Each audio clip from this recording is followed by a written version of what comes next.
Ready when you are. All right, we'll keep going then. Thank you for coming out today. I welcome you. This is our second estate planning seminar this year. We have another one planned in September. Today, David Morgan, one of our long-term members and a financial advisor by profession, is going to be talking to you. In my previous profession, one of my major responsibilities was to train financial advisors, registered representatives, and insurance agents. So I was constantly looking for seminar presenters to come in and make presentations on various topics, investments, taxes, insurance, and whatever. I've had an opportunity to review 11 of David's presentations. And together, he and I have been talking since January, and we've come up with some topics. This is a lot of material, and he's going to have to rush through it because I've only given him 90 minutes. So if you see me pushing him along, that'll be the reason why. And I think you'll enjoy what you're going to hear today. He's got a great background and many designations. Probably one of the things that's most important is he's a certified financial fiduciary, which means he is obligated in his profession to always make sure he's acting in the client's best interest. And that's very, very important. So, David, it's all yours. Thank you very much. Well, good morning, everybody. The joys of having no coronavirus means you have to not wear a mask. The downside is you got to remember your skills. You haven't done this that much. I appreciate everybody coming out here this morning. I confess to you, it's tough to try to condense into 90 minutes. It's in some ways very short.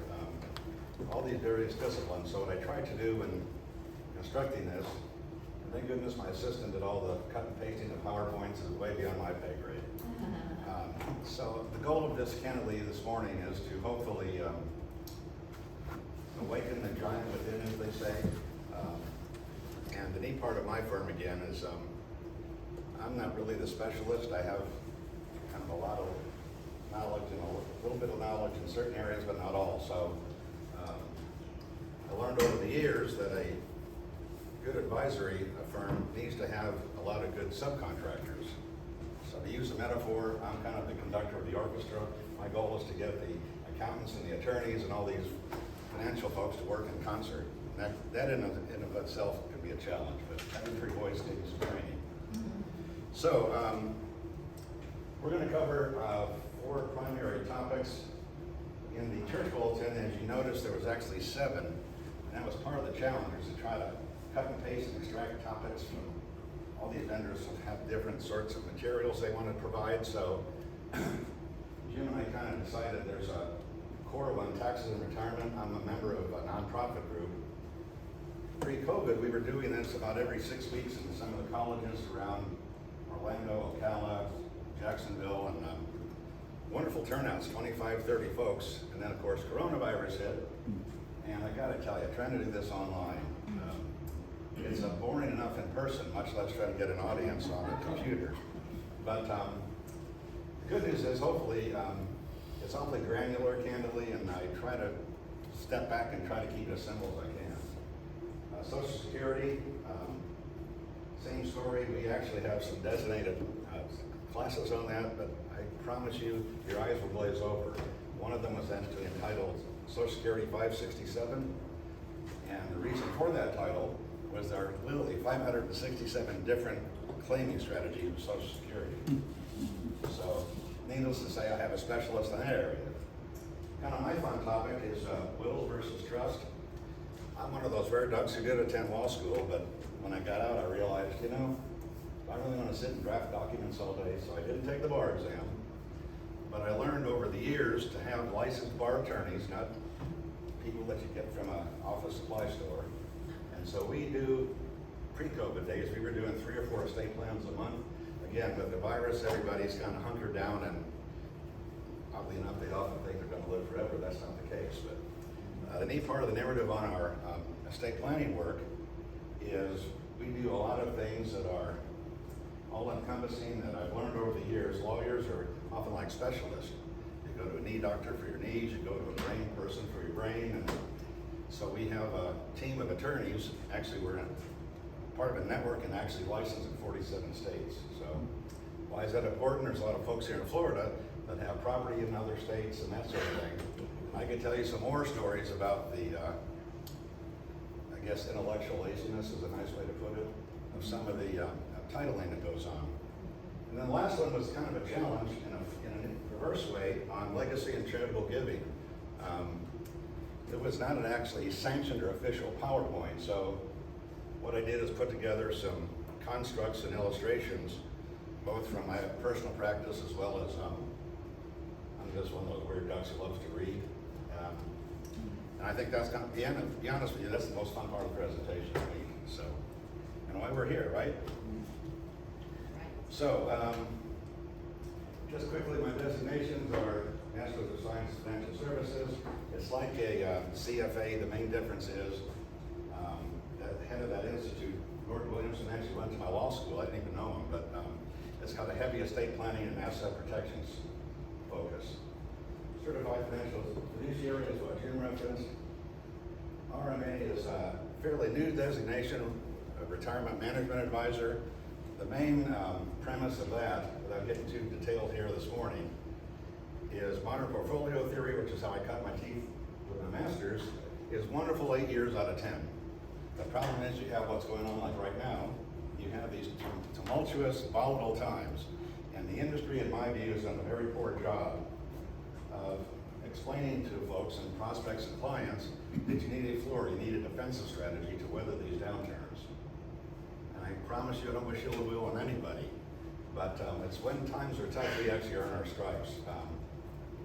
And then finally, CEP is a designation that's a legal designation for, somebody once called it recovery lawyers, I wouldn't go that far, but it's a certified estate planning designation where we have to do, pre-COVID it was 20, now it's 15 hours of CE classes a year just to make sure that you're not practicing law, but you understand law enough to be dangerous. So I will tell you from personal experience, I had to put my mother into a home. My father was not going to do it.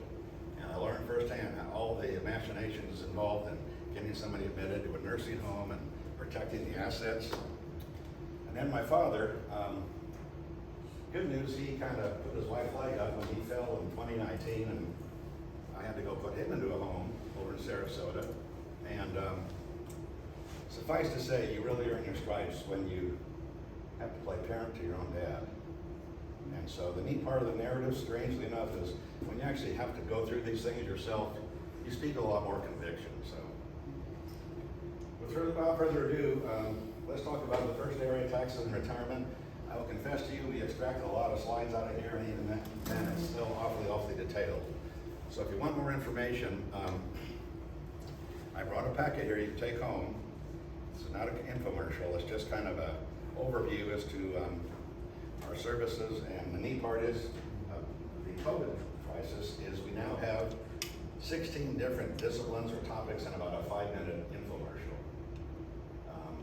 I'm not sure you're going to sit around your bathrobe 10 o'clock at night and look at one of these, but it's a wonderful way to get the narrative out there for folks who have learned more.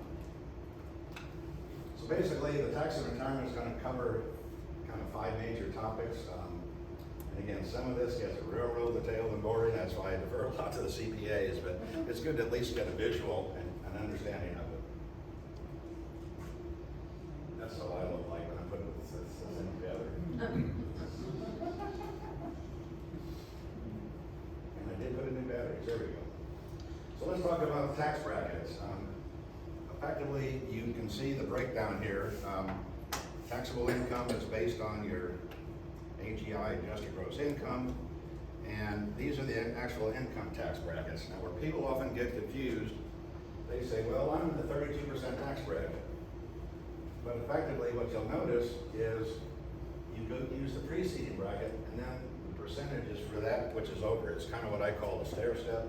So this next slide, I think, does a great job of explaining it.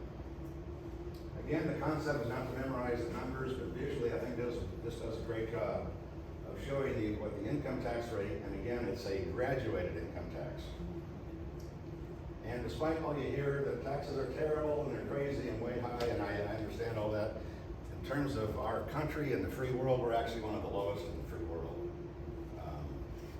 And interesting sidebar, the actually highest tax bracket was actually in the 80s under Ronald Reagan. It was actually 70%. So you see right now the top bracket is 37. So it's kind of a stair step when you think of it. So what they call marginal tax rates, that's what people typically refer to as the tax bracket your last dollar fell into. So here's where people start getting a little confused. These accountants throw all these loose terms around about taxes. There are different forms of taxation. For example, we have capital gains and qualified dividends, which are a different tax treatment. Public policy basically says income tax is basically a tax you pay for your labor, whether you're a minister or an insurance guy, advisory, whatever your field is. Capital gains and some of these other taxes are basically taxes on money you've saved, investment capital or savings. So I kind of think of it, I'm a Midwestern guy being from St. Louis. Those folks that are actually doing labor, farming, whatever field or career you're in, that's income tax. The other taxes are effectively a tax based on assets you own. The neat part again is what they call stair-step marginal tax. And again, prior to the act, these brackets were linked directly to ordinary income brackets. Now they stand alone. So think of a silo coming from a farm. One silo is for income and taxation, another silo is for investments like capital gains, and you have some other ones we'll touch on. So there's capital gains basically for MFJ, and for married filing jointly. This is the current taxes. Here's the good news. For the first $83,000 of taxable income, our capital gains bracket is actually zero. From $83,351 to $517, capital gains 15%, and then $517 or more is 20%. And also make a note, there's short-term capital gains and there's long-term capital gains. Anybody know the difference? Long-term capital gain basically is a year and a day, 366 days or more. Short-term typically is a year or less. Without getting too detailed, where a lot of the, I'm going to say this politically safely, where a lot of the financial institutions run into some trouble is a lot of these funds that people own have what they call fund-to-fund expenses. So to use a metaphor, you pull out a tomato plant and you plant a corn plant. Anytime there's what they call a fund-to-fund or rebalancing or fine-tuning of a fund, there can often be capital gains on the fund level. It's in the prospectus, nobody hides it, but very few people actually read those things. I'm one of the weirdos that does. So make sure that when you look and say, well, I don't have any capital gains, I didn't make at least $83,000 or more. That's what they call your external or your ostensible tax. There's what they call a fund-to-fund, and there's, gets real detailed. I won't get into details here, but we actually have some software that's an MRI. We can look at a brokerage account, not so much bank statements, but a lot of these major fund companies have a lot of what I call under-the-hood fees. And that's where, candidly, when you have a lot of fees, costs, and expenses, that's a drag on returns. And some of the real big institutions, we're not talking a half or 1%. Some of these institutions have 2, 3, and 4%. So it's where, again, as a fiduciary, it's real important to know what those are. So again, same story as the stair step. Long-term capital gain is the rate on the next dollar. So the chart is kind of visually is right there. And by the way, if anybody's real interested, you're more than happy to, I can send this PowerPoint to you. It's a great elixir if you don't like taking sleeping medicine. So ordinary income can increase capital gains. So let's take example at $112,050. You get all these different machinations. You have first off ordinary income, then you have performance on your funds that you're owning, and effectively what this is showing you is, again, it's a stair step, it's graduated.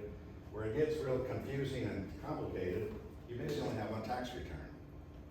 And most accountants really aren't visual people. Obviously, they're technical and it's great they do what they do. But I think this is a much easier way to kind of visualize what your tax situation looks like. So let's talk about two other tax concepts, deductions and credits. Anybody know the difference? Very simply, a deduction is something that you start with $100 and a deduction says because I have an expense or a cost, I don't have to pay tax on 100, I pay tax on $80.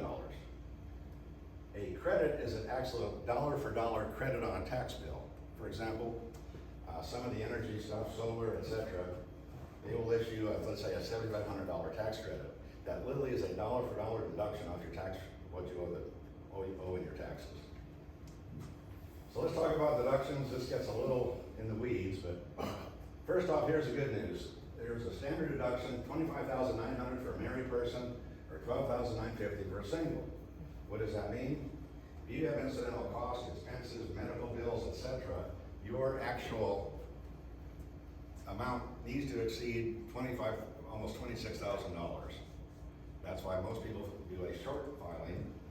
I only wish my expenses were that low. You have some alternatives, what I call Schedule A. It's called itemized deductions. Itemized deductions very simply mean I have all these costs and expenses. I like the IRS to give me a little bit of a break for that because I had to pay all this money in the past year. As an example, you actually can deduct mortgage interest on debt up to $750,000 of acquisition, and it does not include HELOC. HELOC's a home equity line of credit. You take out a home equity line of credit, the new tax law of 2017 that was passed, you cannot deduct the interest on that. Real important. Charitable gifts, we're going to talk about that a little bit later. Cash or check up to 60% of income. State and local property taxes, of course, we don't have state here. About the $10,000 you may have heard in the media a couple of years ago, they're talking about the SALT exclusion. SALT means for state and local taxes. And additional deductions for those who are 65 or older in line. So make a note, and I got to say this tactfully. One of the challenges I have found over the recent years, we bought a tax practice in 2017. Again, I don't want to do taxes, I got enough to do. There's been a huge wake-up call when you realize, how do I say this safely? Some of the software out there does a very poor job of getting real detail.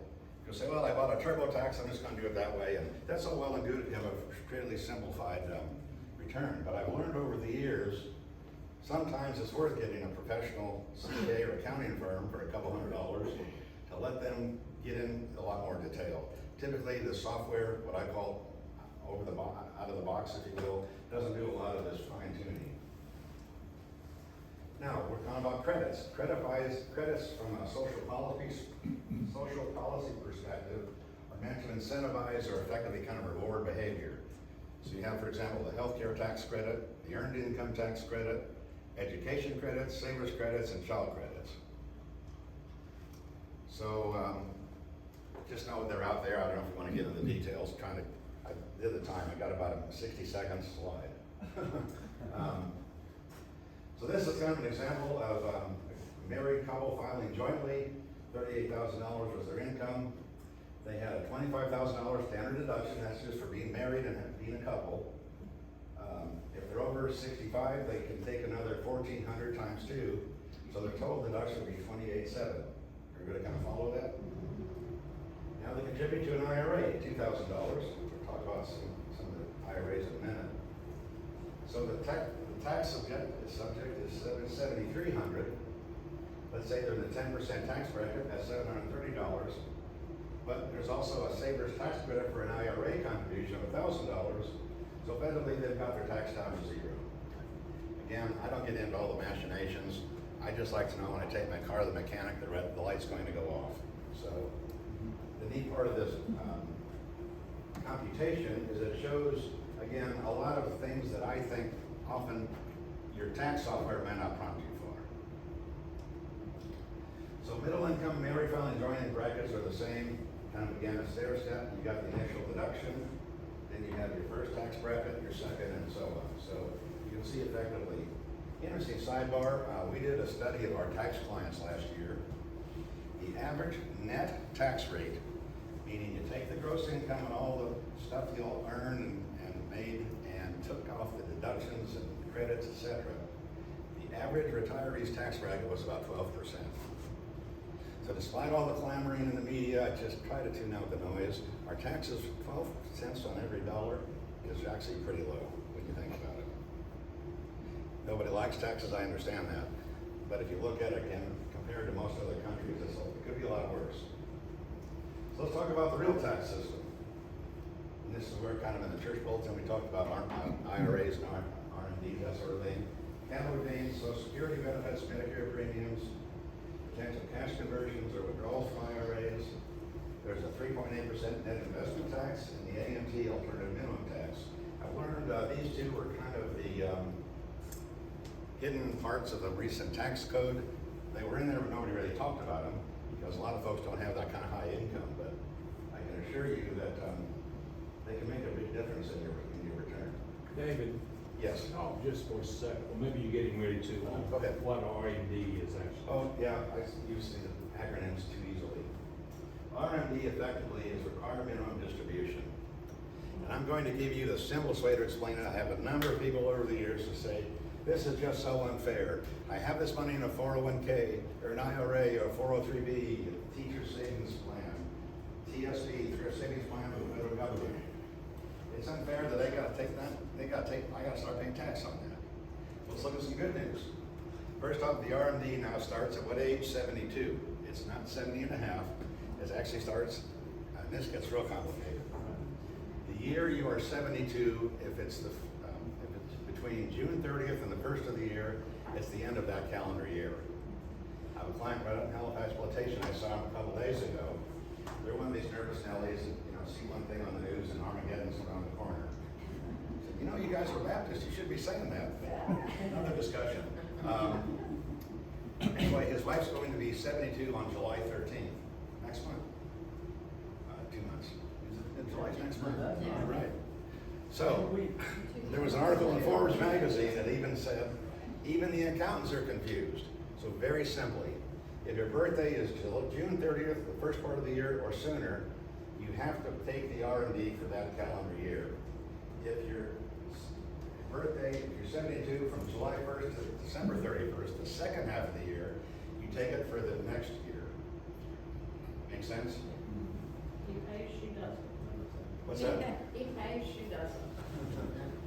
The other little white elephant, and I gotta make, this is being recorded, so we'll make sure who we send it to, but I have my dear accountant down in Orlando, I've been with him 18 years.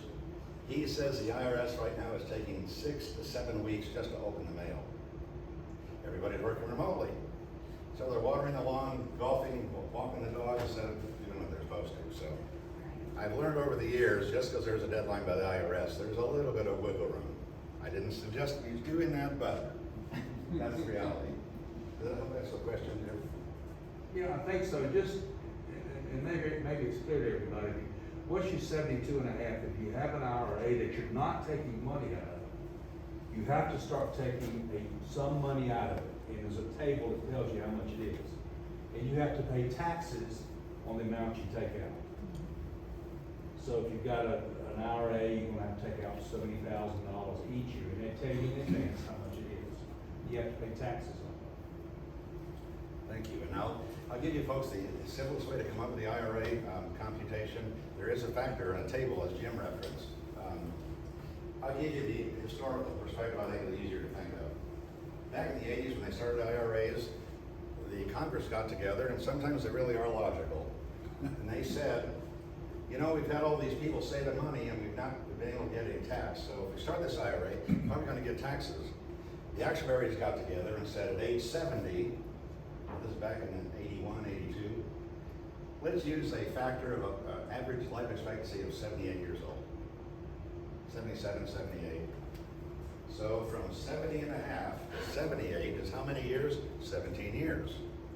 1/17 is about 6%. So people say it's real unfair, they gotta pay this tax. From a social policy perspective, it really isn't. Because the government basically said, now that I'm 70 years old, I'm gonna pay, I'm using real simple math here, about 1/17 per year. If I live longer than age 77 or 78, I kind of win because I'm effectively still paying. I got to pay more as I get older, but the longer you live, the more that you're kind of gaining the system because you're still getting interest on that money. Does that make sense? So there's actually a table, and some people actually want to sit around and memorize it. I use a simple number. Between 70 and 75, it's about 4.5% to 5%, whatever your IRA is. 75 to 80, it's about 6%, and 80 years old or more, it's 6.5%. I have $100,000 in IRA, I'm 80 years old, I'm gonna have to pay around $6,000. A lot of machinations, I'm not saying just use round numbers. I'm saying mentally, and the way to compute it is, I'm gonna live statistically, hopefully at least 18 more years after 70. And so the IRS is gonna want a little bit of money in taxation, because I've gone all those years without having paid at all. Good question, Jim. I think we touched on it briefly. I just kind of explained it. RMDs basically work started at age 72. You divide the prior year's account balance by the annual life expectancy. So again, this is what I call a factor of advisor. So simple math, $500,000 times 5% is what? 25,000. What's the difference? You gotta probably fix your deck maybe that year. Can I put a commercial in right here? Yeah, please. Here's a commercial. Let's say you have a $500,000 balance in your IRA, and now you're 72, and you have to take out that $18,248. And you also have to pay income tax on that money. You can have the IRA send that money to Ormond Beach Presbyterian Church Got that, Nathan? as your pledge for next year. They'll send it in December, but it'll count as your pledge for next year, and you do not pay tax on that money. Okay, question. We used to do that in a church back in Ohio. To do that here, do I need the church's tax, check routing number or just? Generally, no. You can do typically either old-fashioned check and/or a lot of folks do an ACH, automatic clearinghouse. Between these four walls, I don't recommend wires. Everybody's working remotely, and the wire thing is very complicated. It's a good question, yes. Well, there's one other aspect of that too that I understand. You can't touch that money. If you do, it's taxed.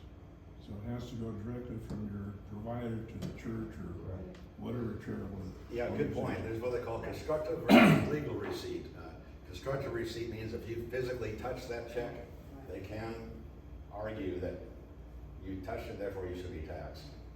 There've been a couple court cases. If I literally took it and went to the post office and mailed it, one case, I think it was over in Tampa, the recipient went to the post office 3 days later, 72 hours, and the court ruled, well, you've had it longer than you should, but I think there was a ruling of 48 hours or less, we'll let it go. But great point, yeah, I think, try not to touch the check.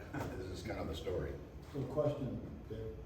So in other words, if I have my account sent right to the church, then even if I don't itemize that year, I don't pay taxes on it. That's correct. Okay, all right, just making sure. Yeah, absolutely. It's a great benefit. And I think we touched on it later. It's up to $100,000. Yes. When he says that it's non-taxable, that's if you exceed the minimum twice of the value. I believe you have to pay tax on it. I mean, you're gonna pay, they're gonna make the minimum deduction. Right. And as long as it's part of, that you gave to the church is part of, and doesn't reach that threshold, That's it's the the point. same as anything else. That's where it gets complicated. The income tax code effectively says we're going to tax on your labor. It's called capital. So the RMD or the IRA effectively is a tax on investments. Effectively, you've already worked to earn that money. Smart move. RMDs work. I just mentioned there's tables. If you're really bored, you can actually memorize those. There's actually a wonderful website, FINRA, Financial Industry National Regulatory Authority.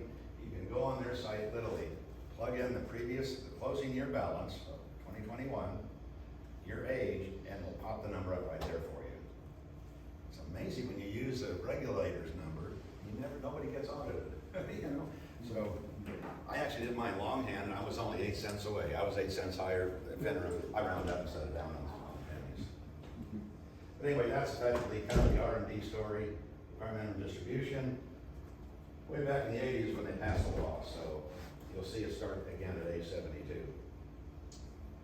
Well, gold is always, you want at least to get 120, right? Yeah. Capital gains, what are capital gains? They're effectively mutual funds, I referenced that a minute ago, it's called phantom gains. You have what they call rebalancing triggers or long-term capital gains to create ordinary income tax. This gets complicated, I'll try and keep it simple. Let's say I have a fund with a major brokerage firm or a bank. Most of the funds nowadays, many of them are mutual funds. Mutual funds basically often trade daily. So what's happened in the industry in the last 10 to 15 years especially, there's what they call ETFs, exchange traded funds. Exchange traded funds effectively are mutual funds that are turbocharged, if you will, and they don't trade as often and they're transparent, lower cost. So what does that mean? If you have a savings or retirement fund or account, ask your advisor of record, what percentage of my funds are in mutual funds and what percentage are in ETFs? It's a real important question. If they don't know the answer, you need to run the other way because it's a real important thing. And where it gets real complicated, in the fund world, those effectively mutual funds and ETFs are equities, ownership in stock or companies.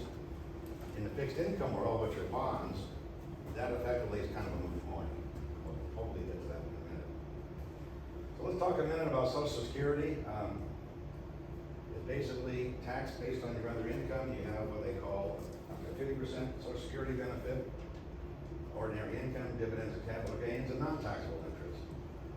So keep it real simple. The first $25,000 of earnings, your benefit tax threshold is $25,000 for a single person, $34,000 for a married couple. The next tax bracket for a single person is $32,000 and $44,000. What does that mean? That's the percentage of Social Security that's subject to tax. That's not the tax bracket. It's a little confusing. Why did they do that? When they said Social Security will never be taxed, well, they're trying to find revenue. Little sidebar, when Roosevelt signed Social Security legislation back in 1934, the average life expectancy was 66 years old. The average retiree retired at about age 63. So what does that mean? For every Social Security recipient, there was about 11 people working. And they figured, we're gonna pay it 2 or 3 years. So what's happened is longer life expectancy, more and more people retiring early. The average life expectancy now is about 78 years old. And for every one retiree or Social Security recipient, there's 2.5 people working. I always wonder what that person looks like. So what does that mean? We're gonna have to be simple math. We're going to either have to increase the Social Security tax, several options, and or defer Social Security to as long as possible. These tax examples can really put you to sleep. Suffice to say that if you have Social Security and withdraw money from an IRA, it can affect your tax. This gets real technical. I think in deference to time, we've got to try and keep it moving. Make a note. Social Security effectively is taxable for a married couple filing jointly. The operative number is $44,000 or more. And I would assume that probably most people in here. My accountant had a great line. He said, if you're paying taxes, it means you're doing well. You're earning money. So how about that? So effectively, this is on your return. You have taxable Social Security, other income for the total taxable income, minus your standard deductions and personal exemptions for net taxable income. And this just gives you basically options. What we're trying to show you is kind of what Jim referenced a minute ago with this question, is the goal effectively is to try to get the total tax down to 0 instead of 22. What this effectively is showing you is that my Social Security is subject to less tax here because I contributed to an IRA. So real technical, in deference to time, make a note here so we can talk one-on-one. So let's talk briefly about Medicare. I will confess to you, I just turned Medicare age last year. That's kind of a wake-up call. I have a client who's a dentist who had a great line. He said, David, sure you're going to keep your teeth. The only question is where. I I'll be very transparent. My wife works at the VA. She's a nurse practitioner, so she has a family plan. She has an autistic daughter. So I went to 3 different Medicare specialists. One guy was down in Melbourne, one guy here in Daytona, and one up in Jacksonville. I learned never make a phone call to a Medicare agent. I literally got phone calls hourly and daily for about 5 months. In a nutshell, they all concluded, your federal government plan, the Blue Cross Blue Shield, is much better than any Medicare plan out there. They, the major one, Medicare, and B, there's what they call MedSups, Medicare supplements. His line, real simply, our deductible's pretty high, and our premium's about $550 a month. He said the monthly premium you're paying, or the monthly amount you're paying just for your health insurance alone would offset any Medicare supplements. So please hear me accurately. I'm not bashing Medicare supplements and or Medicare. What I'm suggesting to you, if you're not retired yet, look into your employer's health insurance plan, because they mostly, many of them have COBRA. COBRA is a fancy acronym for extending your private insurance past your retirement years, after you retire. Universally, I wish I had a recording. All 3 universities says the private insurance is much better than the government's. Can I record that? So it's real important. I have an actually Medicare specialist on my team. This stuff is literally, it's like snowflakes. There's so many different plans out there. Suffice to say, you have Medicare Part B and Part D. I know, Jim, I'll put you on the spot for a sec. Do you have any personal predispositions, good, bad, or ugly, or otherwise, on Medicare? Medicare supplements or Medicare? Medicare supplements primarily. Well, first of all, let's make sure the chart is clear here. $170.10. It's what your Medicare premium is if your income's not above $182,000. In addition to that, you most likely need to buy a Medicare supplement plan because Medicare doesn't pay everything. And the Medicare supplement plan can be $200, $300, $400, $500 a month. Am I close there? Yeah, it's all over the board, isn't it? Yeah, it's all over the place, but you need a Medicare supplement plan once you start taking Medicare in addition to Medicare. If your income's higher than $182,000, you're gonna have additional Medicare premiums to pay, as high as $578 a month. And how would you define the coverage, not to jump on the spot, but overall, would you say that? Medicare? Not Medicare per se, Medicare pretty basic, but the supplement. Basically, what's supposed to happen is Medicare is gonna pay approximately 80% of your health insurance costs, and then the supplement is supposed to pick up the rest of it minus deductibles. So you're gonna at some point most likely need a Medicare supplement in addition to your Medicare premiums. Did you get a lot of quotes also? Did you get a lot of quotes for Medicare supplements? No, I was fortunate enough, the company I worked for offered a Medicare supplement after I retired. Oh, good. So I didn't have to go outside of the umbrella. So kind of the same thing, the private sector. Correct. Does that make sense to everybody? Yes, ma'am. And it's one of the things that you should look at for the Medicare supplement plans are what doctors are in that plan. A great point, yeah. So you don't end up having to change all of your doctors because they're not covered by the plan that you look at. You have real life testament. My father was ill over in Sarasota, and he literally went through 3 different doctors in 1 year because the doctor decided they don't want to be in their network anymore. Right. That's a whole nother discussion, but Yeah. great point. I'm really glad you brought that up. So the moral of the story is just don't get sick. So there's a new tax concept is a 3.8% net investment income tax. It's basically an additional 3.8 tax levied if you have adjusted gross income of over $200,000 for an individual or $250,000 for a couple. It includes capital gains and dividends, interest and annuity payments, passive business income, and rents. I would tell you probably that my client base, I might have 5, 6 people that fit in this category. It's basically for high income earners. The government effectively is saying, because we gave these tax breaks to lower incomes, we're gonna make it up on the higher incomes. That's another discussion offline for sure. There's also the alternative minimum tax. There's a lot of misunderstandings about this. Actually, Ronald Reagan's administration started this, and the concept was basically simple. They said a flat tax of 26 to 28% of income over a relatively high threshold, we think we deserve some money. There's a lot of people who are putting money in the Cayman Islands, offshore. I actually had a medical doctor down in Orlando. He was a cardiologist. Wanted me to put half of his retirement funds offshore and the other half in Bitcoin. Oh. I said, excuse me? If something happened to you, how would your family, your wife and or your kids feel if that thing went down to zero? I have, suffice to say, we set him up a self-directed account, let him be liable. I don't want that responsibility. And there's a story in Forbes about 3 weeks ago, you may have seen it. Some of these folks that got involved in these cryptocurrencies lost 97% of their retirement funds in like a 3-day period. And there's no little footnote while we're talking about this. But people rant and rave about these 20 and 30% rates of return.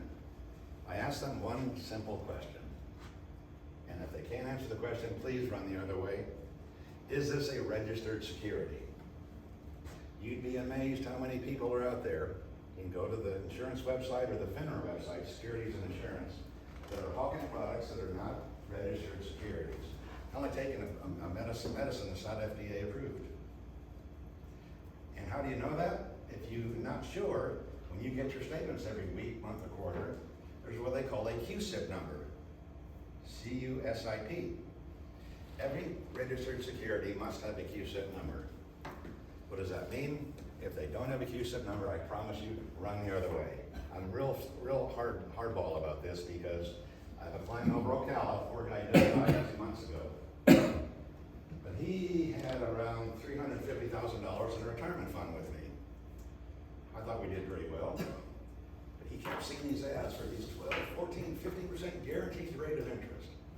I said, first off, that's one word you learn to avoid at an early age, guarantee, right? Only guarantees are death and taxes. Death just comes a lot quicker if you don't pay the tax. Anyway, long story. He put his entire retirement fund into one of these, and money went offshore. The accounts went belly up, and it's a sad story. The guy literally went into a facility and qualified for Medicaid. I got a call from his daughter up in North Carolina. That's a tough phone call to take. Thankfully, I'm kind of old-fashioned and conservative, but her question was, David, couldn't you have stopped him? I said, you know something? I learned to never argue with people that are older and who have money. And if they're female, that's the third reason not to argue. So, poor guy, I felt bad for him. So, it sounds old-fashioned. If it sounds too good to be true, it probably is not really true. So please, I'm probably preaching to the choir with Jim too here. Make sure whatever investment products or retirement products you're looking at, it's registered. It's kind of like the FDA thing. Like or just like the FDA, they have protocol and they vet these things. So basically, the alternative minimum tax basically in a nutshell says, if you're in a real high threshold of income between $200,000 to $500,000, actually only less than 0.1% of people were impacted. Why? Because a lot of these very wealthy people have a lot of tax deductions and write-offs. So, in a perverse way, I kind of understand the reasoning. If somebody's real savvy and sharp, then this basically says, we have a buffer and hopefully try and get some money from them. So effective marginal tax rate, basically how much money do you actually lose to Uncle Sam? Again, this is the tax rate on every dollar. It's there. Some of this is a little bit redundant. This gets into people who don't take advantage of deductions, and effectively that says this is the real tax they're paying as opposed to the graduated. So this gets awfully detailed. In deference to time, I want to make sure we get to the other sections.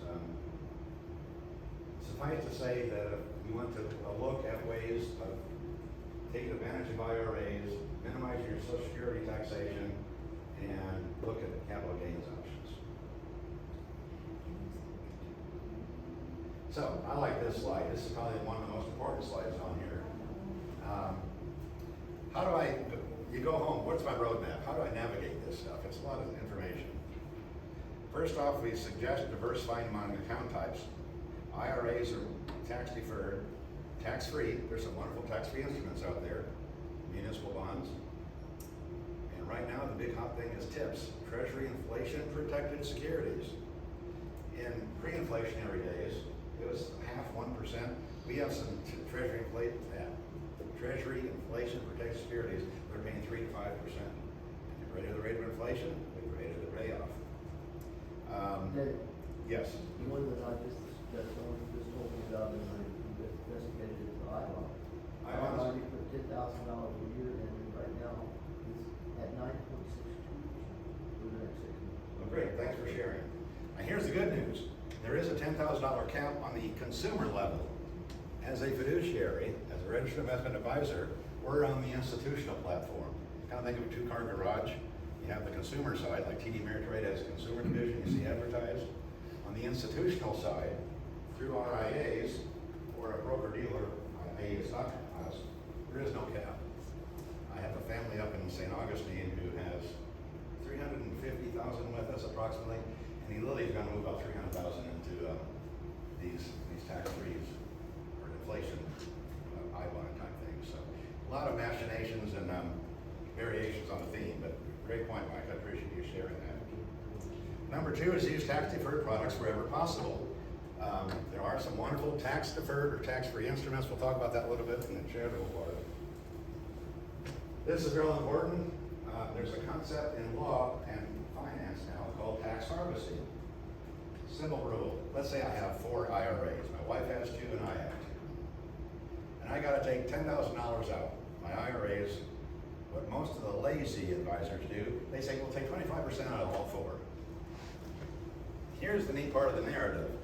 We have now, there's a fairly new concept now called tax harvesting. Tax harvesting says, hopefully those 4 IRAs have different instruments, diversification, right? You don't want all your eggs in one basket. Usually, there's 1 or 2 accounts that is very inefficient or has more weeds in the garden. It makes sense to tap those first and leave the good weeds or the good garden alone as long as possible. In other words, instead of taking out $2,500 out of 4 accounts to equal $10,000, you might take 90% out of one, and there might be a second one. So ask yourself a question, either your advisor and or your tax person, are you utilizing tax harvesting for my RMD? Like I said, where'd you hear that? But it's a huge thing. So I don't know if you look at this too, Mike, but tax harvesting is a real hot thing right now. And some of the better fund companies, we have 3 of them, will actually do what they call a tax efficiency study. Way beyond my pay grade, just by having these great mathematicians and arithmetic type people. So it's real important. And then finally, basically just goes back to title. We'll talk about this in a couple seconds. That just simply means, do I want my funds jointly held, singly held, in a trust, or how do I title it? Just make sure Ormond East Presbyterian Church is part of that, right? Neat quote from Judge Learned Hat, way back in 1934 on the Supreme Court. Anyone may so arrange his or her affairs that his taxes shall be as low as possible. He is not bound to choose the pattern which will best pay the Treasury. There is not even a patriotic duty to increase one's taxes. So in a nutshell, we're not preaching tax evasion. We are preaching legal tax avoidance. So, Judge Learned Hat, back in 1934, wrote that. So let's talk about kind of the next topic, Social Security. This is even equally, if not more complicated than Medicare. I'm going to just hopefully give the highlights here. And thank goodness Jim's such a great editor. We have literally a whole hour on this. And your eyes really do start to glaze over. So basically, what does this say? The average Social Security retiree, actually this number's low. I don't know what you found in your practice, Jim, but in the state of Florida, the average Social Security is triggered at age 63, and typically is 70 to 80% of somebody's retirement income. Income from other sources, retirement plans that they claim is up to 60%. I think they did a different survey, because the folks I talked to aren't not in that bracket. So how complex is it? As I said earlier, there's that famous number, 567.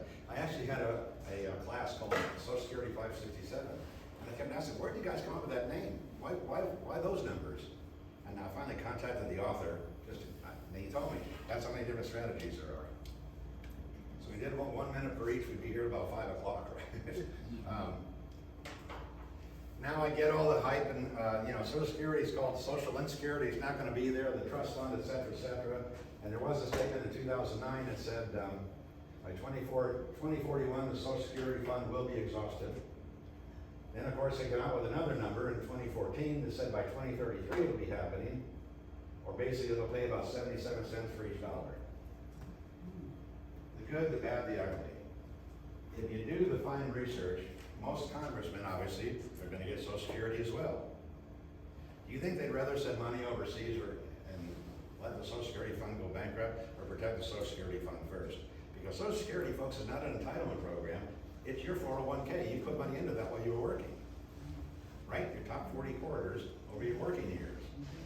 So I'm one of those types that think the sun's still going to rise in the east tomorrow. I try to tune out the noise. They've been clamoring about, and I get the need for some changes. I understand that, but my point is that even the government knows that there are some warning signs. So hopefully we'll get to the mailbox and find out, is there enough? So basically, we're getting, hopefully, into this area of finding ways to supplement Social Security as an income source. This question I hear more often than not. David, I have 2 core fears. Number 1, am I going to run out of money? And number 2, poor or failing health. I like what a guy up in St. Augustine said to me a number of years ago. He said, David, I don't have kids that really like me. I'm a little estranged from them. My wife and I kind of get along, but our accounts are kind of separate. So I want to make sure that when I die, I have $1 left in my name. I said, Bill, will you please tell me what day that is? See, that's the problem. We don't know when we're going to leave this good earth, do we? And so it's important to think about how do you look at income sources? How much do you really need? Kind of a fun story here. What's the matter, Earls? You look a little down. According to statistics, I have better than a 50% chance of living to the age of 87. Well, what's wrong with that? I can't afford to live that long. Whole nother discussion, but I've actually helped, our firm has helped about 7 or 8 different folks. And don't roll out of your chairs when you hear this. I didn't even get into too detail in this. But a number of folks we work with have more than one property. You can actually do some pretty creative income out of a property, and it does not have to necessarily be a reverse mortgage. Why? You can't take it with you, number 1.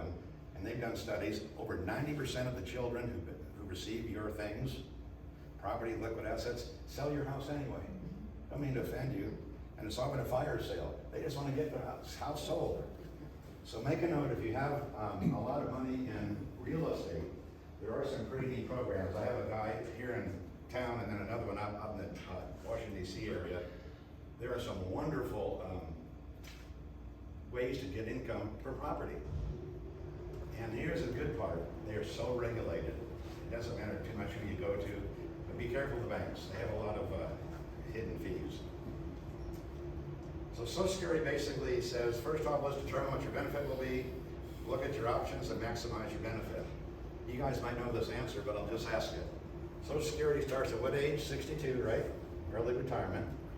FRA, full retirement age, for my generation, is 66 and a half.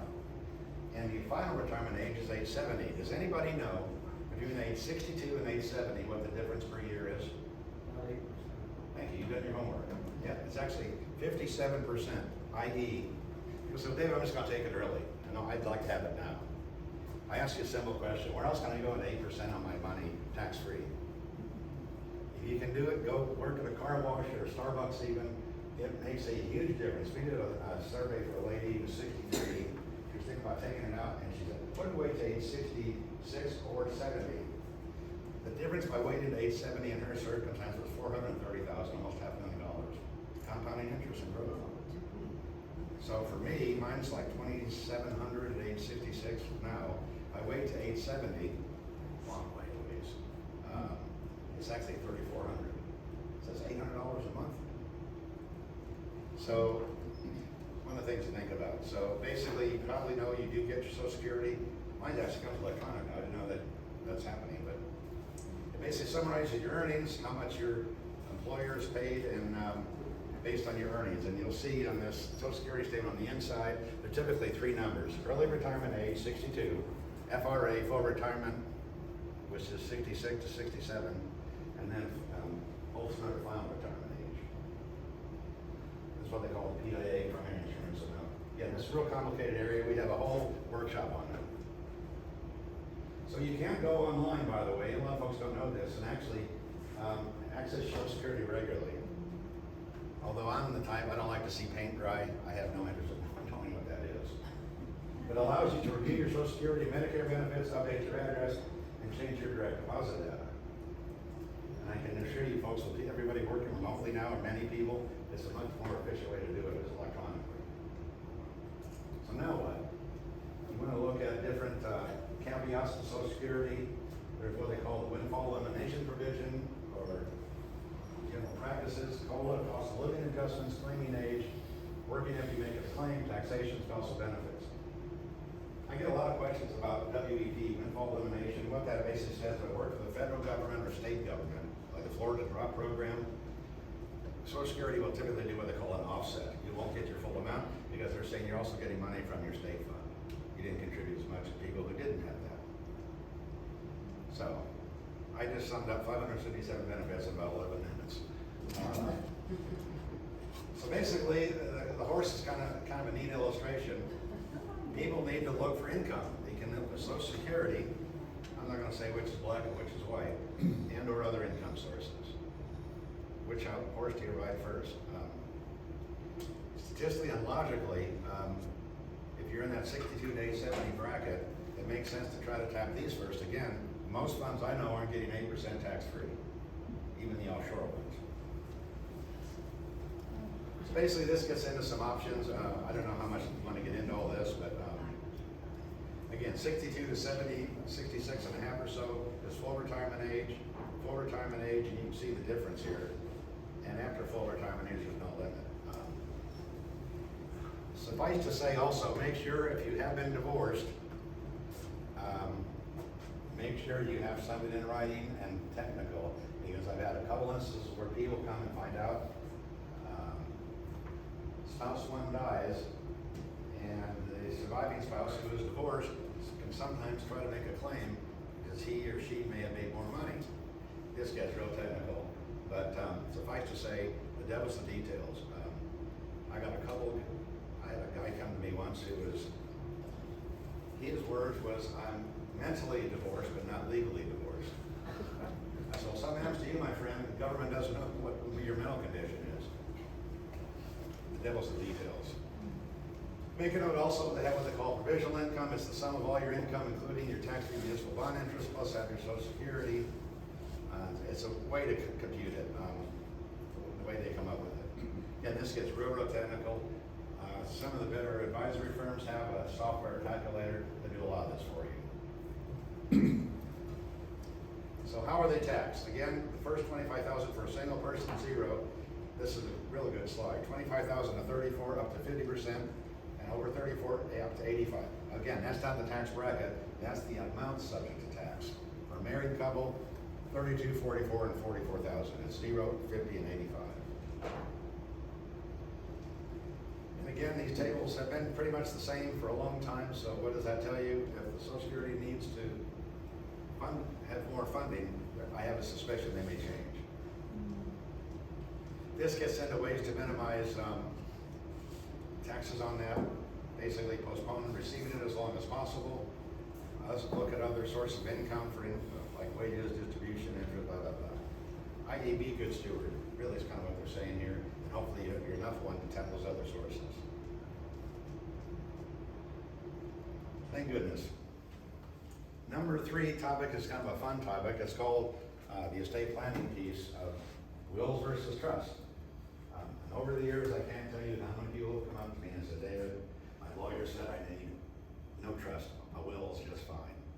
I'm going to give you the most painfully simple way to explain why I think, for most people, not all, a living trust and or a life estate, which I'll explain in a second, should almost be mandatory.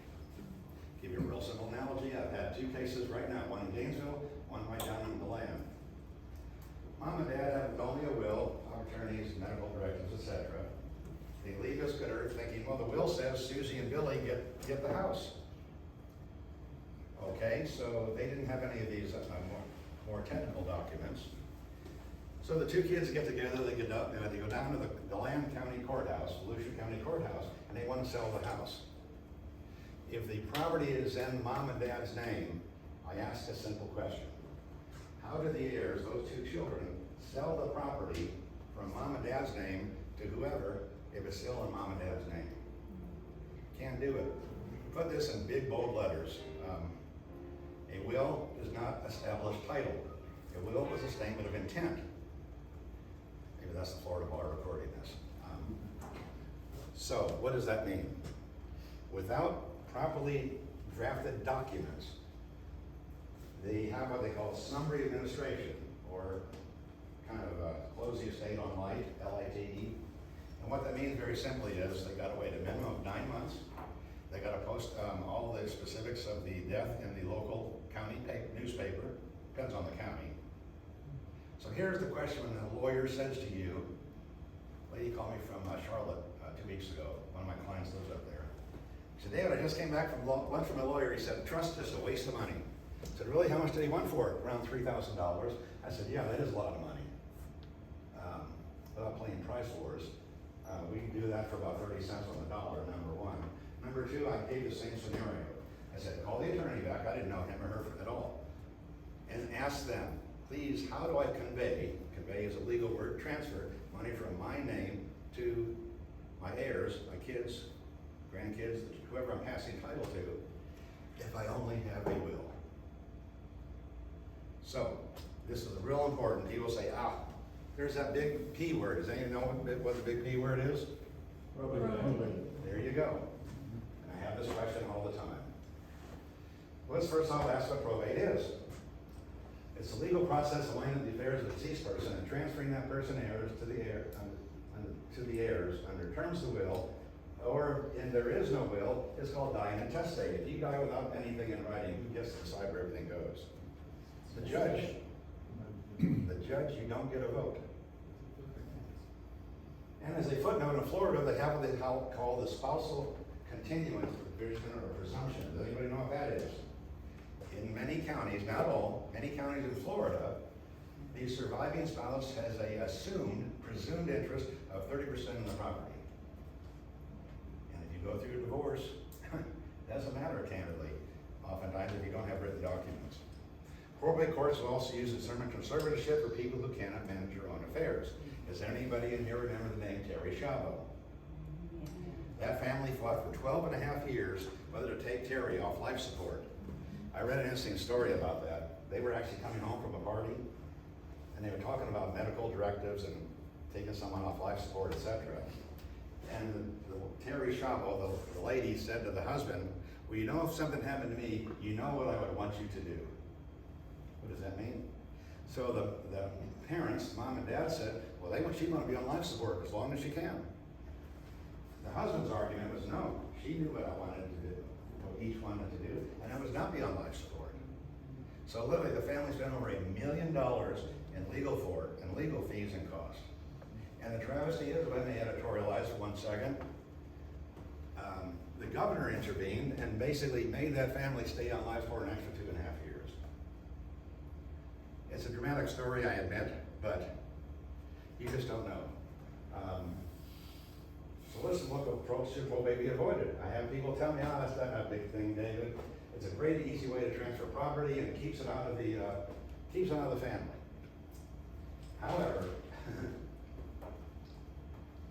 one of the things I kind of learned when I was in law school is most professions have a code, kind of a, if I can use the metaphor, a good old boys network, good old ladies network, doctors, maybe architects, whatever. And there's nothing wrong with that. But I had one guy tell me in law school, I'll never forget it, out in San Diego. He said, David, are you kidding? I don't want to promote trust. I said, why? He said, my dad's a probate attorney. He makes 60% of his fee income in probate. And the ARP commissioned a study back in 2002. I was going to bring it, but just deference to time. And they said something like 80% of the estate planning law firms do not mention or recommend a trust. I don't say it's bad faith on one level. On the other hand, go home this afternoon if you're bored and put in Volusia County probate. Or St. Johns County, I have a family up there I'm working with, they've been in probate 14 years. Because mom didn't have anything in writing, not even a will, and the kids can't decide who gets what. So, should probate be avoided? Well, first off, you save money. In the state of Florida, you have what they call, there's a statutory personal representative for probating in the state. So effectively, they have what they call a statutory fee. It's capped out at 5%. 5% of 200,000 is 10 grand, right? But here's the rub. There's also what they call a discretionary fee, and there is no cap on that. I was so incensed when I first moved to Florida back in 2002. I lived in St. Augustine. I went to the St. Augustine Law Library to look that up, and it's actually in the statutes. It's not bad, but it's not bad faith, I don't think. I'm just saying, it's the devil's in the details. Now here's where it gets tricky. The federal state tax starts at 37% on every dollar over 5 million. I think, Jim, it's 11 million now, right? And of course, 2013 it went higher, and it's due within 9 months. But this is real important. The federal estate tax is taxed based on your total estate. Your estate typically is three things: property, liquid assets, and personal goods. Wedding rings, jewelry, collectibles, and for some people, there's the business. The estate tax is a function of the tax based on my things, the stuff I've accumulated. Probate, very simply, is a way of reestablishing title, T-I-T-L-E. That's the operative word here. Number two should be avoided because time. Once submitted to probate, it lasts anywhere from 6 months up to 2 years. And in many jurisdictions, once the will has been admitted to probate, any interested party may contest the will for 24 months. And here's where it gets real sticky. I had a family up in Jacksonville. One of the lawn men, guys that came in and mowed the lawn once a week, went in and asked for 10% of the estate because grandma, the lady getting her lawn done, said, well, she told me over tea one afternoon when I was having some tea to cool down, that I got 10% of her things. He said, well, it wasn't in writing. Folks, you only need 3 things for a contract. Contract Law 101. Offer, acceptance, and consideration. A contract does not have to be in writing. As long as you have an offer, here's 10 grand. Acceptance, I'll take the 10 grand. Consideration, now consideration ideally should be something in writing or exchange of value. But oftentimes, all you say is, well, I had a witness sitting right there and they said that. Now, he would probably go on and he didn't prevail, but the family's spending all these extra legal fees and court costs over oral representation. I'm really depressing everybody, aren't I? A lot of folks don't know this. All wills are subject to probate. Probate files are public record like all court documents. Anybody can have access to the probate records. In the age of the internet, folks, guess what? A lot of this is public information. So, there's one caveat to this slide I should have added. There's what they call the small estate exception, E-S-T-A-T-E estate. Depends on the county, but most small estates typically are 10 to 20,000 or less. If you have an estate of 10 to 20,000 or less, you can file for what they call summary administration, which simply means it's kind of probate on life. You can get through the courts a lot quicker. Although trying to get a notary seal in the age of COVID, I had a lady took 3 visits to Bank Americas because they were all closed with the COVID. Nobody was open. And finally, there's a contestability. I just told you about the lawn lady, true story. Wills can be contested by anybody within the family or outside, and guess what? That'll incur more legal fees. So I promise you, I'm not bashing the attorneys or the legal profession. I'm really not trying to.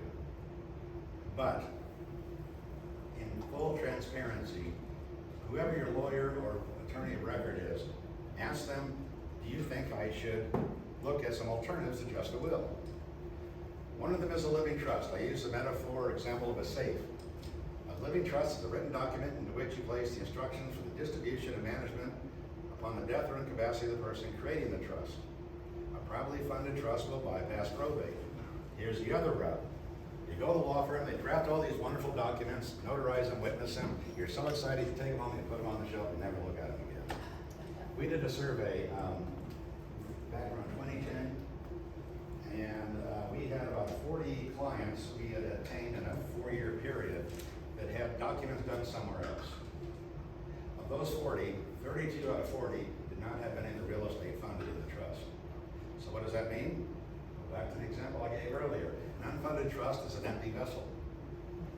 And I gotta say this nicely, a lot of law firms, and I've got a number of lawyers in South Carolina, Georgia and Florida mainly, they say, Money, we don't wanna mess with property, it's a real pain. Here's the neat part. We have a electronic filing service.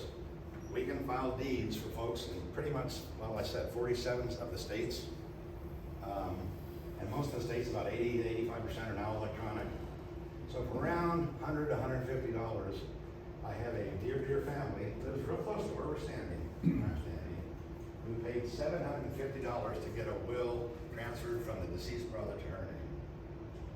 I find that unconscionable, folks. I just think that's wrong. So my story is simply, again, when you look at the three buckets of assets, personal property, liquid assets, and real estate or property, it's the property often your biggest asset. Please make sure that that is funded. Yeah, Mike? When you say that it's funded, can you explain what you mean by that? Great question. And it's on the handout, it's from the bulletin. Funded simply means if you have a trust, it's in mom and dad's name or you and your wife's name, and the trust is the co-owner. Now here it gets real technical and I get to lose people here. In legalese is what they call present possessory interest. A living trust does not allow you to lose the homestead. I get several calls on it during the year, and a lady called me this past Monday. Well, we can't we can't do a HELOC, home equity line on this guy because his funds are in his name in the trust. Please read page 2 of the amended section of the real estate filings, present possessory interest. There was a case in Tampa, Florida back in 2002 called the Bonzaretta decision.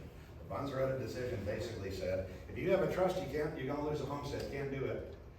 On appeal, the appellate court said, that's an irrevocable trust. Irrevocable trusts are people that are very wealthy and or are looking for Medicaid exemptions. Called the Medicaid Income Trust, that's a whole other discussion. So it's thrown out on appeal.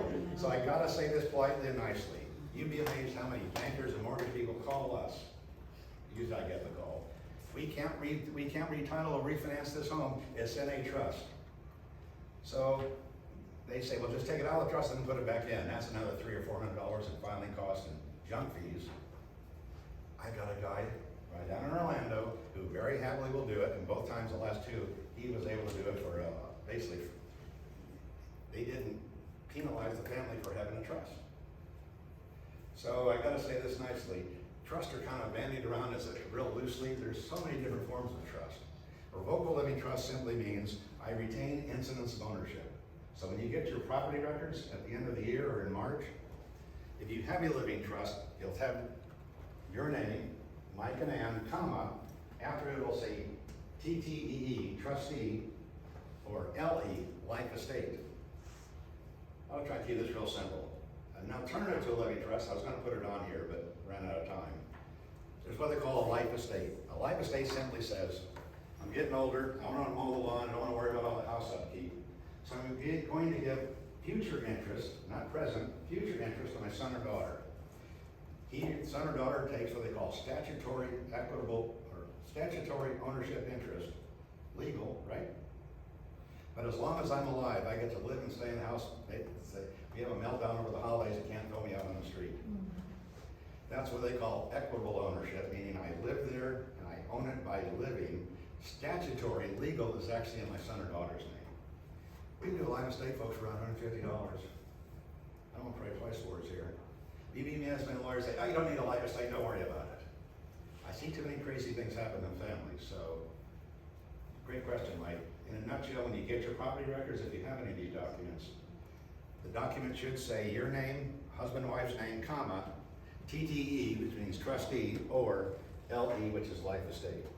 So that means it's funded. Yes, it means the title, that's the operative word again. Title is not just in your name and your wife's name, but also in the name of the trust.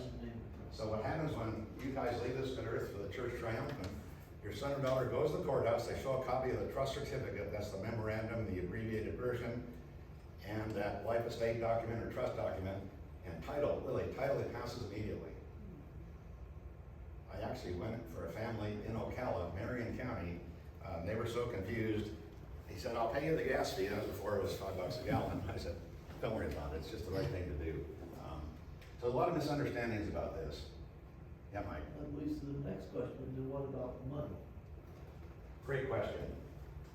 In a nutshell, money is either qualified or non-qualified. Non-qualified means I pay taxes on it, right? Qualified money is IRAs, 401ks, annuities, or insurance. In the simplest answer to your question, joint accounts, if it's over typically around $5,000, should be held in your and or your wife's name and the trust. Where it gets technical, IRAs by definition are a contract. IRA is a contract, a life insurance policy or annuity is a contract. What most folks do is they appoint a primary beneficiary, typically the spouse, because you can't have joint IRAs, it's only one name. And the contingent or the backup beneficiary is the trust. There is some case law that some lawyers loathe putting documents in a trust. It's because, I don't know why, to be honest with you, but we've done it a number of times. Primary spouse, typically, or the spouse is the primary beneficiary, the contingent or backup beneficiary is the trust. Why? Because the trust has all those machinations and contingencies taken care of. And most of the big institutions now, Bank of America, SunTrust, Ameriprise, Vanguard, Fidelio, most of these big groups now are pretty familiar with trust. They're not that unusual. Do you know if the TSP does that? Great question. Yes, it does. My wife has a TSP. If she gets hit by a beer truck, it comes to me. I hope. Last time I looked. And then the backup is actually. Thrift savings. So in a nutshell, and we got some materials too you can take when you leave here. This is real detail, but effectively, trust agreement or life estate, memorandum of trust is basically the abbreviated version. Power of attorney is including HIPAA. I'm sure, Jamie, you know what that is. That's the privacy release. You'd be amazed how many hospitals wouldn't even let you talk to your mom or dad on the phone without this. My mom was in a facility, they wouldn't even let talk on the phone until she had the HIPAA release. Financial power of attorneys, pour over will, real technical, pour over will is a will forward inside the trust, i.e. no contract, that's a contract. Living wills, physicians, directives, conservatorship, guardianship, facility documents like an IRA trust. Answer your question, Mike. A lot of folks have IRAs and they appoint the trust as the backup beneficiary again, and then proper funding. So I came up with a simple metaphor. This is when I was moving to Florida back in 2001 when I first put this together. When your little boys and girls or even adults, when your working years, you're in accumulation mode, you're building your sandcastles. When you decide to retire, you're in preservation mode. You want to keep those sandcastles preserved from wind, rain, and erosion. Why? Because the next phase of life is the transfer phase. You want to make sure those sandcastles are protected from wind, rain, and erosion, or the nursing home, the government, or the attorneys. And I say that in a nice way. But you'd be amazed and astounded. It depends on who you read. I read 60-70% of people 60 years old don't have anything in writing yet. So now the fun part of the discussion, legacy and charitable giving. David, Yes. do we need a short break? Are we Good point. okay? You got Keep about going. 15 minutes. Do we okay? We all right? Okay. You ever made the popcorn yet? No popcorn today. This was kind of an interesting topic because, as I said earlier, there's not a lot of PowerPoints on this because insurance companies tend to want to promote their insurance products. The securities companies want to promote their securities companies. And the religious or church information on this becomes it's a recruiting tool, to be honest with you. So on this, what I want to do is just speak to kind of the whole concept of estate planning and tie it into legacy and charitable giving. I want to first off talk about the quantitative. Quantitative simply means what are the financial or secular advantages of gifting, charitable giving, leaving a legacy, what have you. And without getting too detailed, there's a whole lot in here. There's about 6 core strategies you can employ to make sure that not only you can leave something for your estate to somebody else, but that when you do so, you have some advantages. The first one is giving away long-term appreciated assets. Now, recently, that might not be so true, but if you have a greatly appreciated asset, you can give it to a church or charity, minimize your tax burden. Number two, there's what they call a donor advised fund. It gets a little technical and hairy, but effectively a donor advised fund can be set up usually pretty reasonable, $500 to $1,000. And think what the word means. Donor advised fund means I'm going to give my monies to some institution or charity or church, but I'm going to have a vote in how that's allocated. You have what they call a qualified charitable distribution, which also can be used to satisfy your RMD. That just means I can give a certain percentage to a church, charity, foundation, and whatever I get, whenever I do that, I have a huge tax advantage. Number 4 is what they call a pooled income fund. This gets real technical. I got a call from the guy down in Miami yesterday about this.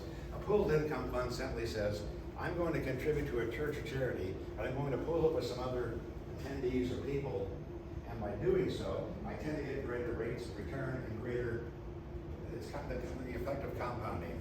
A bigger bucket's going to accrue more interest than a small bucket. I'm giving you real simple language to make hopefully understandable. So again, appreciated assets, donor advised fund, qualified charitable distribution, and then these pooled income funds. You haven't lost anybody yet? This is good. This gets into, you can also gift things other than cash. Arts, cars, musical instruments, clothing, athletic equipment, valuable furniture, paintings, etc. Typically, to get a real tax advantage, they say roughly $5,000 or more. But boy, I tell you, some of the stuff you see out on the curb, you probably got $5,000 of stuff sitting on the curb. Finally, there's what they call a qualified longevity annuity contract. Qualified longevity annuity contract says, I take $100,000, I want to pay myself, and then the beneficiary, when I leave this good earth, instead of going to a person, it goes to a philanthropic organization and or a church. Gets real complicated. Suffice to say, those are 5, 6 specific concrete instruments you can use in your planning. But on a more personal note, I tell you, the good Lord must have been watching me. I miss church sometimes, so I know if I watch certain news channels, always diversify, right? Don't throw your eggs in one news channel. You'll be amazed what you'll see. I'll tell you up front, it's Michael Smerconish. He's what he calls a radical independent, radical moderate. Is there such a thing? But it was too weird. I was brainstorming with how can I come up with a neat idea to talk about the benefits of charitable giving and how it helps. They had an interview on his TV program. It's really kind of a documentary by Stephen Tresiak and Anthony Mazzelli. They're both medical doctors, and Stephen's also a lawyer. Is this bizarre timing? 7 scientifically proven ways to serve others as the best medicine for yourself and others. It's called the Wonder Drug. And this, I'm not a plug. I'm not getting paid to do this. I was so intrigued. My wife got on Amazon and ordered it, and I got it Wednesday, 3 days ago. You can see I did a lot of reading. I read the whole thing in 2 days. So let me give you kind of the Cliff Notes version. Just as a footnote, I sent the guy an email. I said, this is a great book. I mean, do you have anything for a workshop or a... He said, I haven't thought that far ahead. We just released the book. The book literally hit Tuesday. Wow. I don't know how my wife did it. She's got that Amazon Prime. I don't know how that works. Somebody asks what time it is. I don't need to know how the watch works. I just want to know the time it is. Well, let me give you kind of some of the takeaways on what they wrote. Like I said, I literally went through here. I used up my yellow marker on my previous book, so I just used a pen and kind of made some notes here.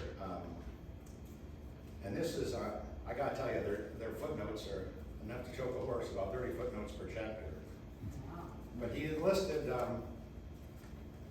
actually 6 specific health benefits that come from giving. Talk about first off the brain.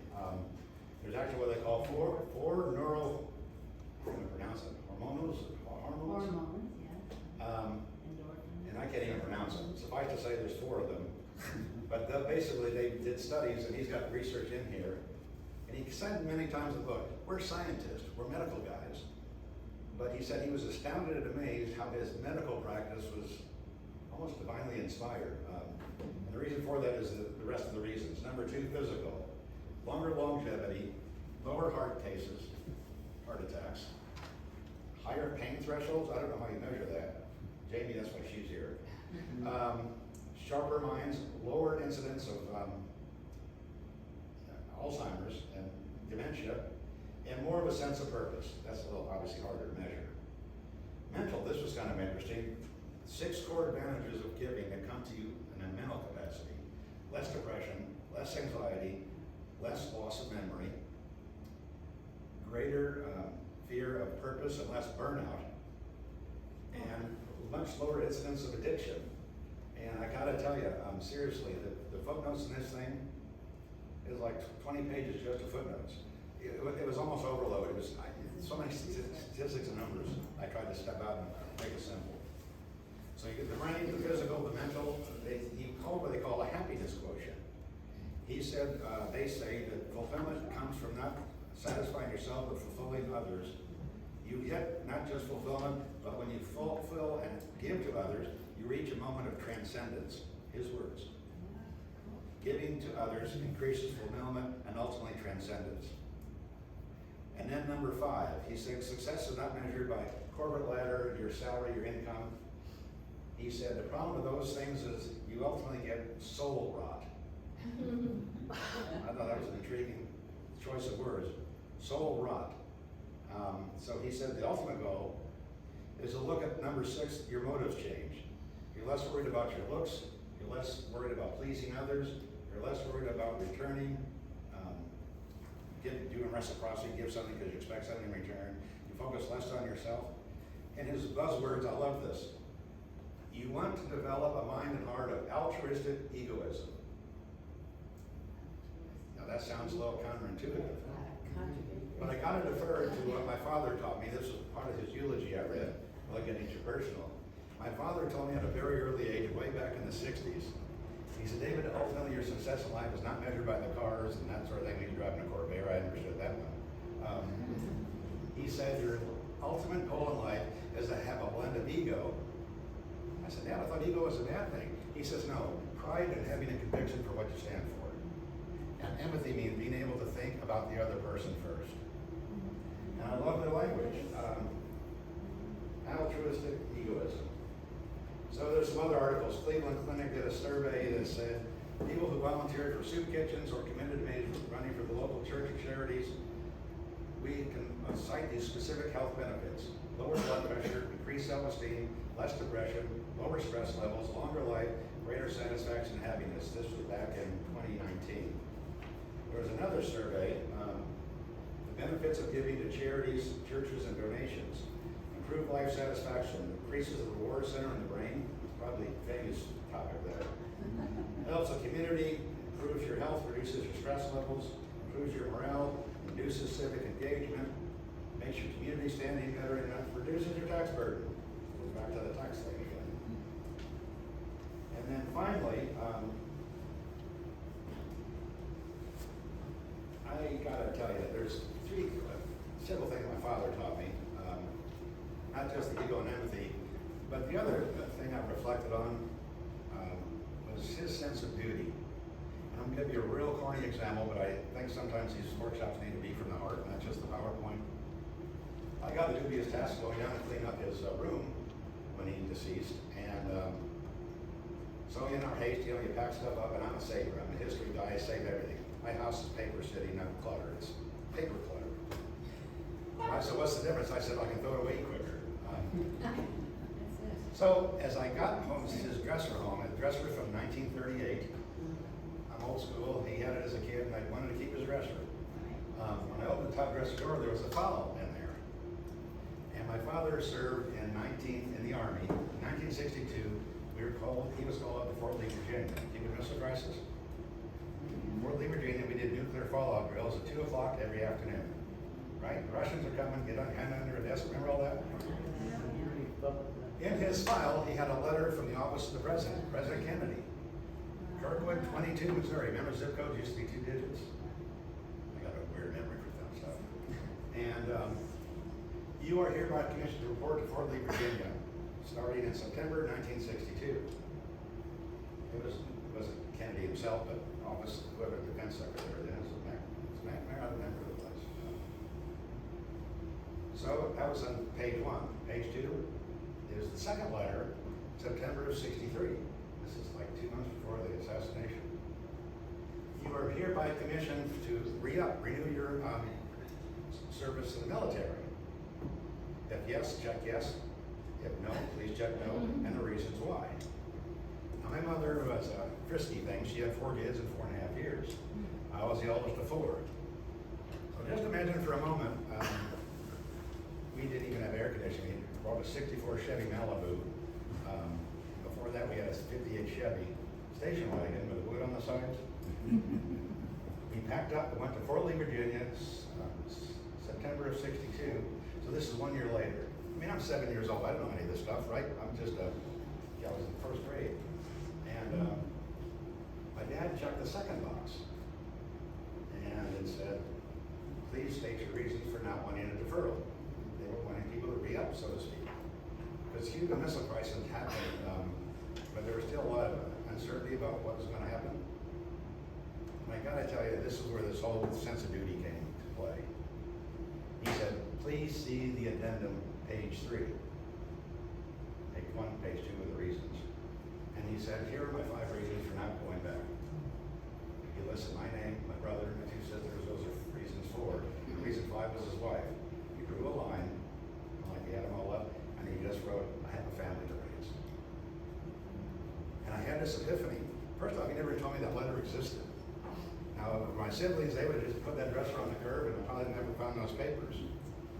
But I share the sense of duty with you because he taught me at a real early age. You know, there's some things in life you just do. Social duty, social contract. You just kind of salute. You don't ask questions as to why or why not. And so he told me that story, and I found that file in the drawer. And then I found something else very interesting. My dad was kind of the chosen frozen. We have German in our background, and you know, the old-fashioned keep your arm's length, etc. as a male. So I was close to my dad, but he was always working. He was in service, and then he worked in the pharmacy in the evening. So, and I was always studying. I was kind of the academic guy. In his dresser drawer, next to his bed, he had the dresser drawer for his clothes where I found that Army file. In his dresser, his nightstand actually, he had a little bag. Am I mentioning anything? This is too weird. But my father, he did stuff for the church. He ushered, and he always was kind of that, what we call the Presbyterians, right? The chosen frozen. And he had a little baggie on the side of his nightstand. I'm thinking, boy, what I see in baggies is not what I'm seeing here. And in that baggie was a little wooden cross that one of his Stephen's ministers made for him after my mother passed away. And there was a 1-sentence phrase from Psalms 56.2. When I'm afraid, I put my trust in you. And you understand, my dad's that old school guy, you don't cry, you don't show your emotions. So it kind of hit me in preparing for this presentation of this whole thing of charitable giving. I don't know what the magic number is, the magic dollar amount, what have you. But I give my father credit for 2 things mainly. That is, first off, learning how as both civic people and Christians to blend that ego and empathy, number 1. But number 2, the sense of duty, I don't say it lightly. I mean, we complain about high gas prices and there's a lot of inconvenience we have right now. I always remind myself, we're not in Ukraine, right? And I didn't have to pack up 4 kids, and for that, we're 6 years old or younger, driving an unconditioned car to go live in Virginia for a year to serve our country. So what's my moral of the story? In just like the whole charitable giving thing, and again, I could talk eons and eons. He actually had a quiz in this book, for example, as to measuring your serving skills. Meaning, how well do you serve other people on a scale of 1 to 100? I was going to take the exam. I was afraid I wouldn't like the answer, so I didn't. But I did write the author, and I said, I'd love to pass it. He said, well, we'll get back to you. The book just hit 72 hours ago. So I just think, perhaps in a perverse way, there are no accidents, if I can say that. And, I guess I have that street for Presbyterianism too. I don't try to get real emotional or scream and hoot and holler, but don't you find that ironic that this presentation was given 3 days after the release of this book? So, gosh, I went 6 minutes over. I hope you know more than you did a year ago, or a day ago, or yesterday. My closing message again is, refer to Jim or the pastor here, is I thank again for all the mental and physical and biological advantages of giving. I think there's just kind of what I call a spiritual component. There's just some things in life you do because it's the right thing to do. So that's my story. Thank you, David. Yeah. Good job. Any questions? Anybody got anything they want to comments or questions? Oh, you might mention, I have a folder on what our firm does, and then there's an estate planning workbook and a legacy workbook from the Presbyterian Foundation. Yeah, you got some of the stuff on your desk. There's some more stuff up here that you want to take a look, see if you need this too, including David's credentials. So, Sherry had a question. yes. I just had a question about Medicare that I've gotten confusing things on. If you're 65 and you're still working, do you have to take Medicare as your insurance? But does it become your primary Medicare insurance? would be your secondary if you have insurance at work. So you can still, okay, so it doesn't have to be your primary? No. And then, You have to take Part A. Did I say that right? I can tell you Yeah. that, well, because I'm still working and I do qualify for Medicare. I signed up for Medicare A, so that my name is in the system. I have my Medicare card, but I'm still covered by my employee. Okay, so I did not take a secondary, so I don't have to pay that $170 a month. But when I choose to retire, then I would have to transition to Medicare or Medicare Advantage or whatever plan I choose. okay. But you need to file for it. Should file. Okay. Must file. What'd you say, Kent? You said you should. Part file. A. You You should should, file. you should. Yeah, But should you file. will. You will be penalized if you don't. Yeah, for the rest you You must file.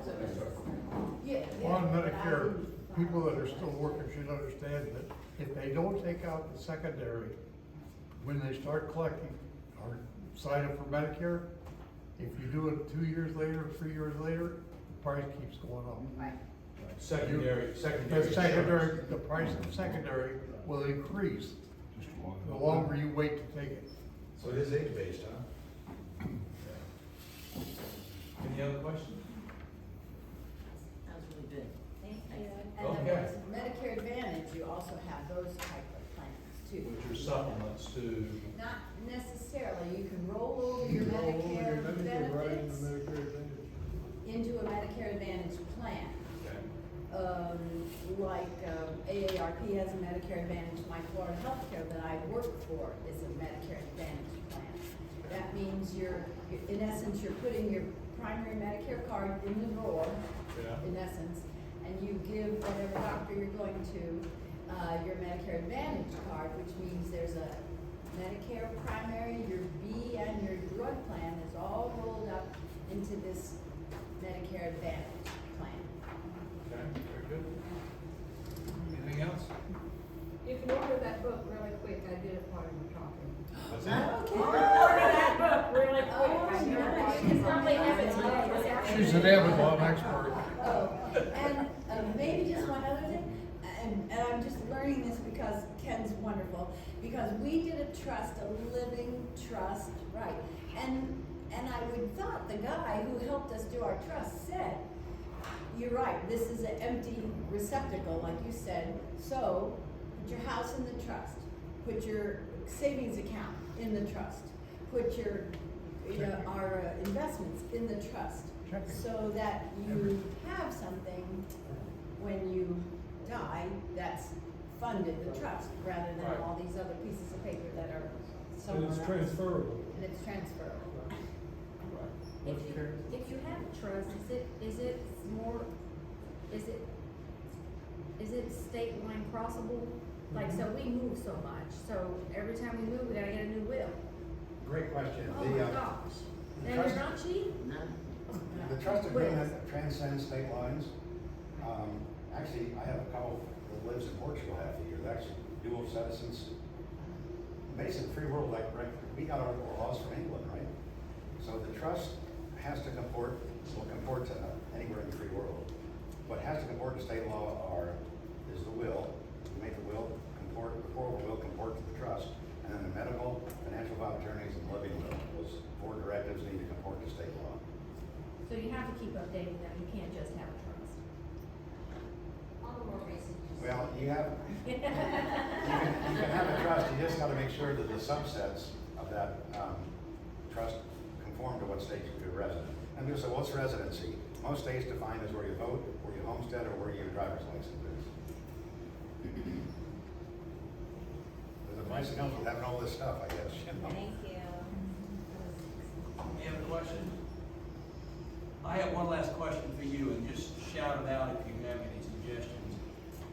What types of topics do you want to hear about? Is there anything that, I mean, we talked about, estate planning in March, and you saw what we did today.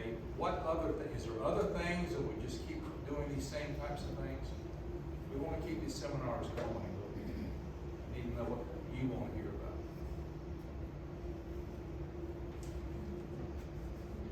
Can we get back to you with that? Absolutely. Yeah. This one was real good, you can just make a better one than this. Okay. Thank you. Yeah. And by the way, the one that was done in March, it was recorded. And, if you weren't here, you can see that. Amanda's working on that, and this one is recorded, so you can go back and review it. David talks a little fast, so you might be able to slow it down a little bit. But I had him on a deadline, so thank you so much for coming. Appreciate it.